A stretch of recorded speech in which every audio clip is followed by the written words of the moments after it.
His Nightline, September 22nd, 2010. Good evening, everyone. It is known as one of the most beautiful and livable cities in America. But thanks to the numerous strip joints and massage parlors, Portland, Oregon has also earned the nickname Pornland. And it is also an epicenter for child prostitution. Many of the working girls, some young enough for middle school, are not kidnapped, they're not runaways, they're tricked into walking the streets in exchange for clothing, jewelry, or just human love. Sharon Alfonsi reports for our series, Nightline Investigates. They call it the track. On any given night, it is littered with prostitutes and strippers. But a lot of these girls probably aren't who you think they are. How old are these girls? I have seen them as young as 12. Kids turning tricks before they're old enough for high school. Not runaways or junkies, but little girls lured from suburban shopping malls and small towns to here. Hey, I'm a whore. It's pathetic and embarrassing. You think I like this? Not really. Portland, Oregon. Often voted one of the most livable cities in America, it is now a national hub for child sex trafficking. I went to a strip club and danced or whatever. And you were how old? 13.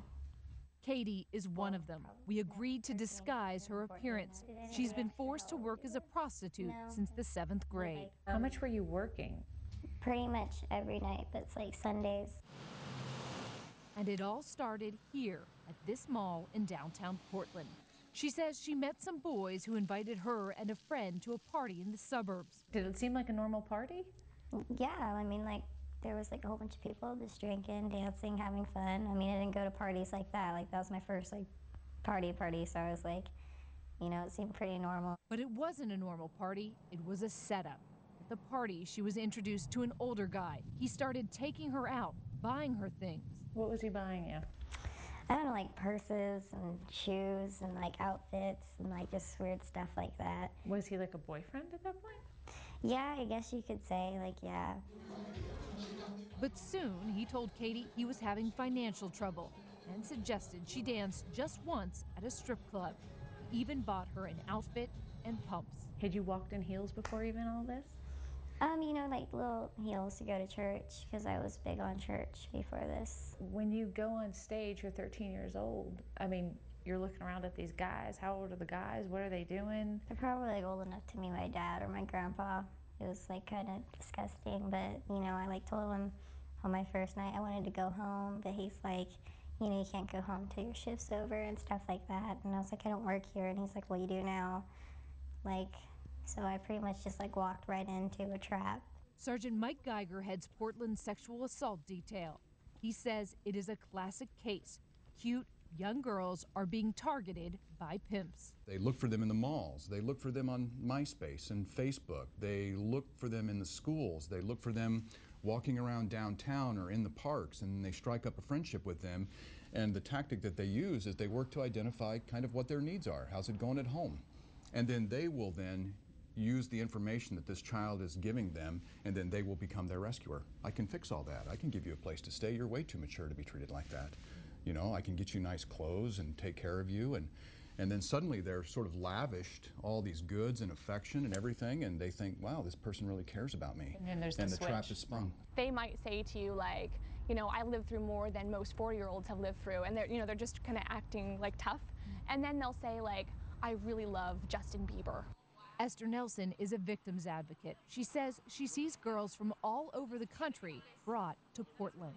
People have been tied up with saran wrap and then gang raped by 15 people. We're talking about 13-year-old girls, and then left in hotel rooms without food or water for days. People are branded with their pimp's insignia or their pimp's logo on their bodies, and they're treated like animals or like objects. Why here? Portland has more than 100 strip joints and massage parlors, the largest legal commercial sex industry per capita in the nation, bigger than even Vegas. We have a very vibrant sex industry that's considered legitimate, and where you find legitimate sex trade, you also find the exploitation of children, because the sex industry is really built on the exploitation of vulnerable people. An underage girl can make $1,000 a night for a pimp, but those girls rarely see a penny. And that's her when she's 9, holding her little brother. Ruth Roberts says her daughter had a nearly picture-perfect life. I was a single mom, so I was working really late at night, and I was making a six-figure salary, and I mean, my daughter was getting A's and B's. I mean, she didn't need anything. She didn't want anything. We had money. We had a good house, good life. But there was one thing her daughter did want. She was 15, just starting high school.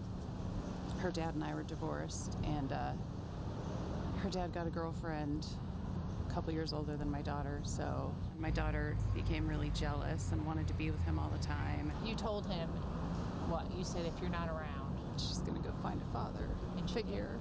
She did. He turned out to be a pimp. She was walking the streets. He would put her in shoes that were too small. She had blisters this thick when I saw her a month later. He wouldn't let her come in unless she had money. He would leave her out freezing in the cold. He would make her have sex with all of his friends. And how old was she? 16. 16 years old. Ruth says her daughter was, quote, rented to men on Craigslist. 20 seconds after her posting went up, the phone started ringing off the hook. Ruth says she spent her life savings trying to save her daughter and convince her to leave prostitution and Portland behind. But she was too afraid to leave, too afraid of her pimp. She says that she got handcuffed to the steering wheel of a car while her pimp went into a house and said, I have to take care of something, and he came back in the car, bloody head to toe, changed his shirt, and they went out to eat. She thinks he killed somebody.